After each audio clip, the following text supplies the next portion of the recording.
যদি প্রথমে একটু জানতে চাই আপনার কাছে আজকের বিষয়টা যে হার্ট অ্যাটাক এবং হার্ট ফেইলিউর দুইটা কি একই জিনিস নাকি দুটোর মধ্যে কোনো ডিফারেন্স বা পার্থক্য রয়েছে একটু যদি বুঝিয়ে বলেন শুরুতেই স্যার হার্ট অ্যাটাকটা কি জিনিস বা হার্ট ফেইলিউরটা কি জিনিস?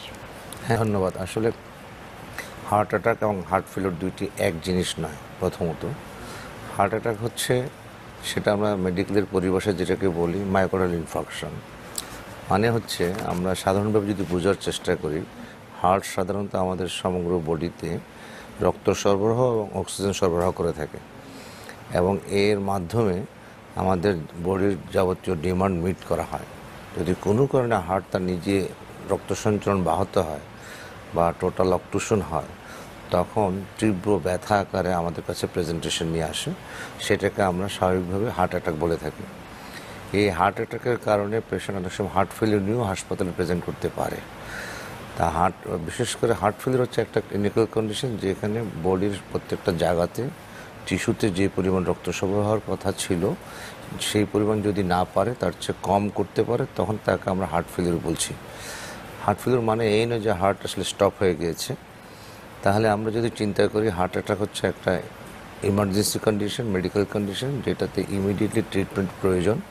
যদি ইমিডিয়েট ট্রিটমেন্ট না করি, তাহলে আমরা পেশেন্টের মৃত্যু হতে পারে। তাহলে আমরা বুঝলাম যে হার্ট অ্যাটাক মানে হচ্ছে, যদি তীব্র বুকে ব্যথা হয়, কোনো কারণে যদি হার্টের রক্ত সঞ্চালন ব্যাহত হয়, তাহলে আমরা তাকে হার্ট অ্যাটাক বলবো।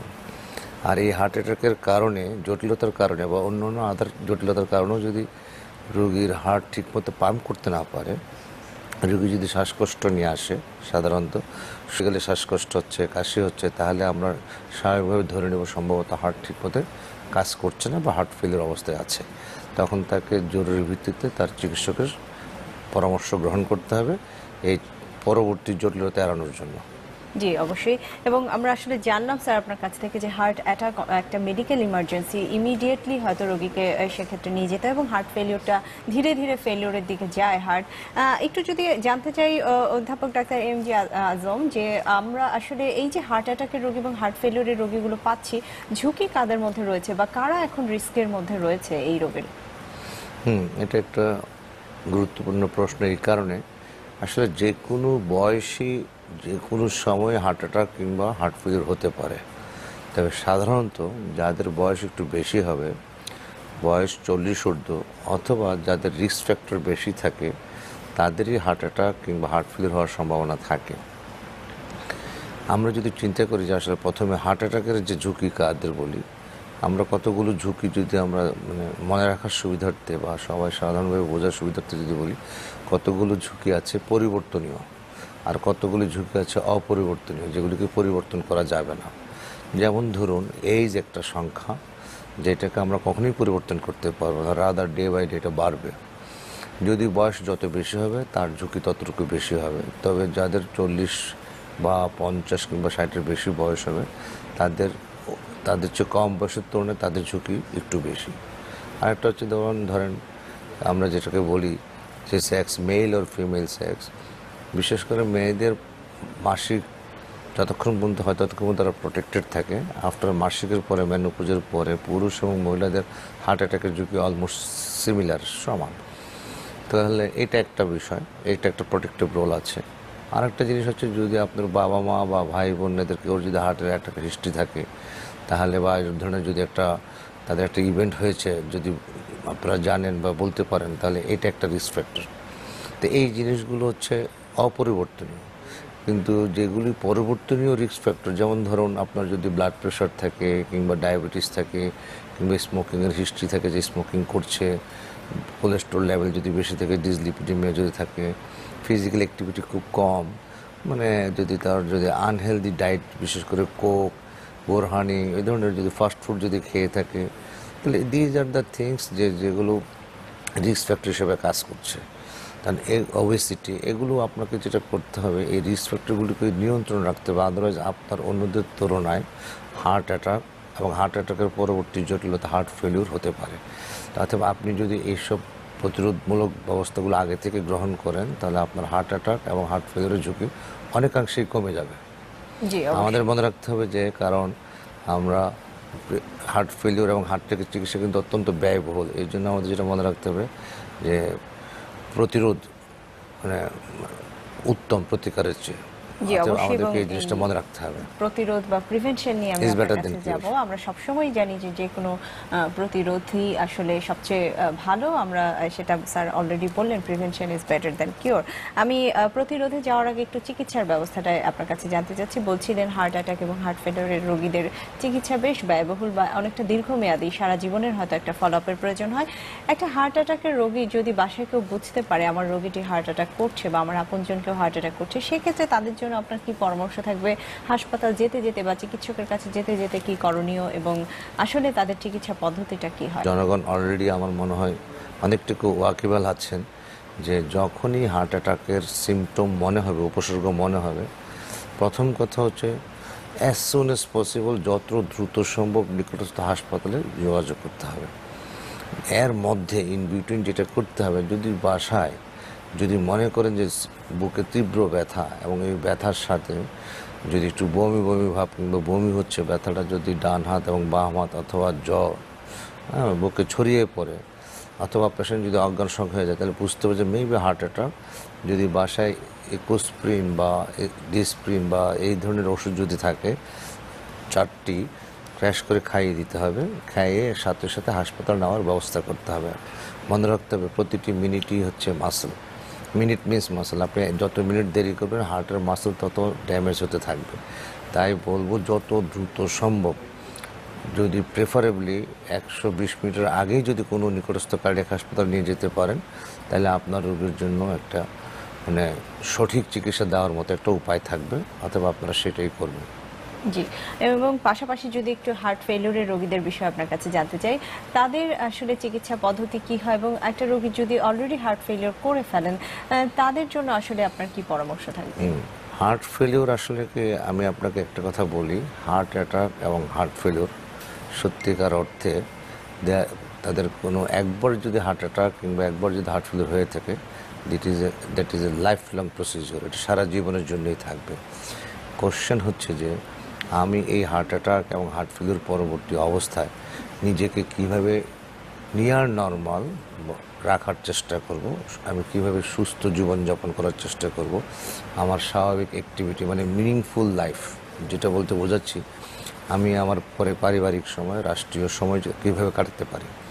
তাহলে আপনাকে যেটা করতে হবে, আপনাকে প্রথমেই একটা চিকিৎসকের পরামর্শ নিতে হবে। নিকটস্থ কার্ডিয়াক যে কোনো কার্ডিওলজিস্টের সাথে আপনি যোগাযোগ করবেন এবং আপনার রোগের ধরন, গতি প্রকৃতি এবং ভবিষ্যৎ রিস্ক অ্যাসেসমেন্ট করে উনি কিছু ওষুধপত্র দিবেন।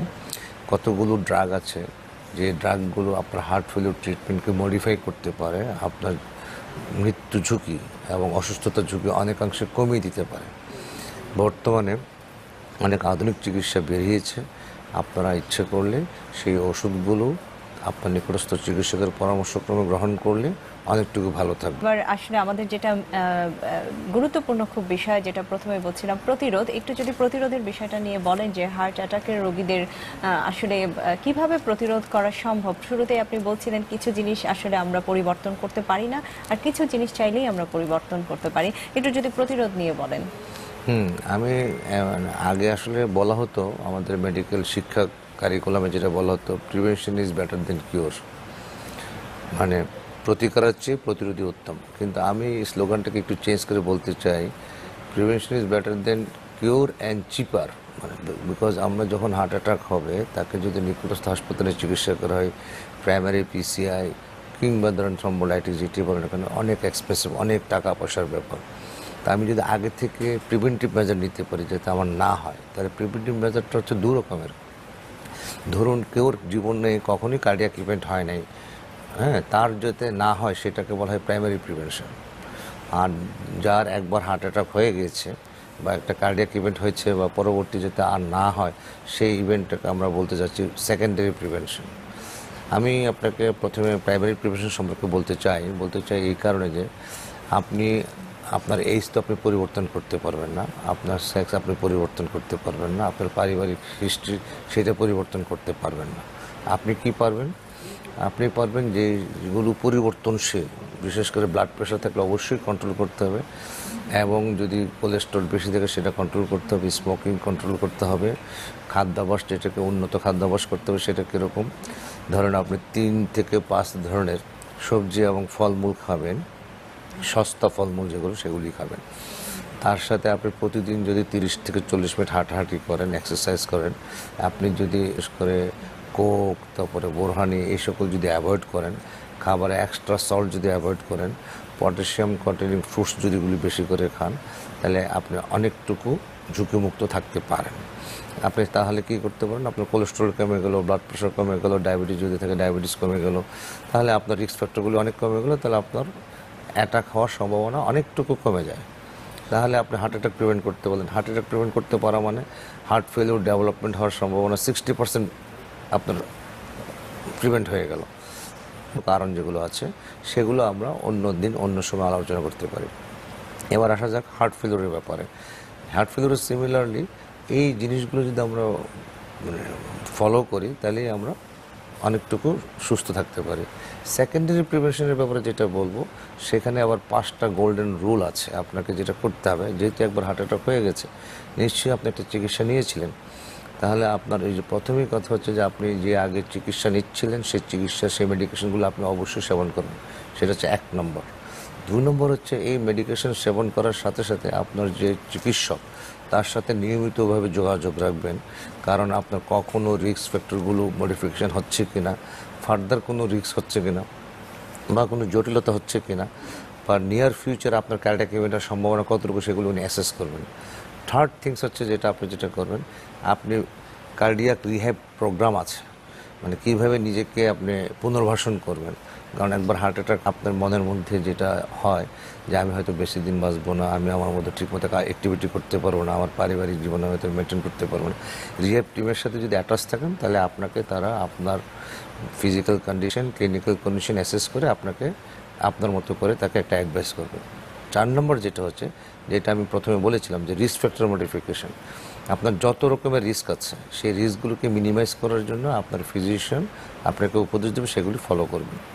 5 নম্বর যেটা, এটা বেশি ইম্পর্টেন্ট এই কারণে যে আপনি আপনাকে ইনভলভ রাখবেন আপনার ফ্রেন্ডস এবং ফ্যামিলি মেম্বারের সাথে, তার সাথে যারা হার্ট ফেলিওর পেশেন্ট আছে বা হার্ট অ্যাটাক হয়ে গেছে যাদের পেশেন্ট, তাদের সাথে যোগাযোগ রাখবেন। তাতে হবে কি আপনার যে অ্যাংজাইটি, আপনার যে লোনলিনেস, এই জিনিসগুলো কিন্তু অনেকটুকু কেটে যাবে, কারণ এই কিন্তু ম্যাটার করে পরবর্তী হার্ট অ্যাটাক হওয়ার জন্য। তাহলে আপনি যদি 5টা গোল্ডেন রুল যদি ফলো করেন, এই 5টা গোল্ডেন রুল আসলে American heart association, American heart failure এবং হার্ট অ্যাটাক পেশেন্টের মানে পরবর্তী অ্যাটাক লেস করার জন্য, মানে কম হওয়ার জন্য যে উপদেশগুলো দিয়েছে, সেটাই আমি আপনাকে আপনার মাধ্যমে জনগণকে জানাতে চাইলাম যে এটা যদি ফলো করেন তাহলে হয়তো আপনাদের পরবর্তী হার্ট অ্যাটাক বা হার্ট ফেলিওরের সমস্যাগুলো অনেকটুকু কমে যাবে।